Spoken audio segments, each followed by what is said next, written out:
اللہ کے نام سے شروع جو بڑا مہربان اور نہایت رحم فرمانے والا۔ جو میری قبر کی زیارت کرے اس کے لیے میری شفاعت واجب ہے۔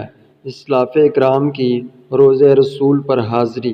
صحابہ اکرام اور بزرگان دین روضہ رسول پر حاضری کا خاص اہتمام فرمایا کرتے تھے۔ رسول کریم صلی اللہ علیہ وآلہ وسلم کی بارگاہ میں سلام عرض کیا کرتے تھے۔ چنانچہ نمبر 1 حضرت سیدنا عمر فاروق اعظم رضی اللہ تعالیٰ عنہ نے حضرت کعب الاحبار رحمۃ اللہ تعالیٰ علیہ کو قبول اسلام کے بعد زیارت روضہ رسول کی دعوت دی اور انہیں اپنے ساتھ مدینہ منورہ لائے۔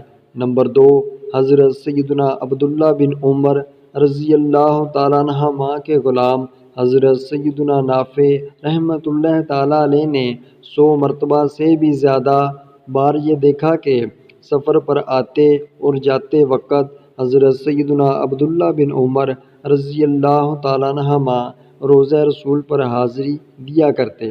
نمبر 3 حضرت سیدنا انس بن مالک رضی اللہ تعالیٰ عنہ روضہ رسول پر حاضر ہوتے تو کھڑے ہو کر سلام عرض کرتے اور واپس لوٹ جاتے۔ نمبر 4 ایک مرتبہ حضرت سیدنا جابر بن عبداللہ رضی اللہ تعالیٰ عنہ رسول اللہ صلی اللہ علیہ وآلہ وسلم کی قبر انور کے قریب رو رہے تھے اور ساتھ ہی عرض کر رہے تھے، یہی وہ مبارک جگہ ہے جہاں آنسو بہائے جاتے ہیں۔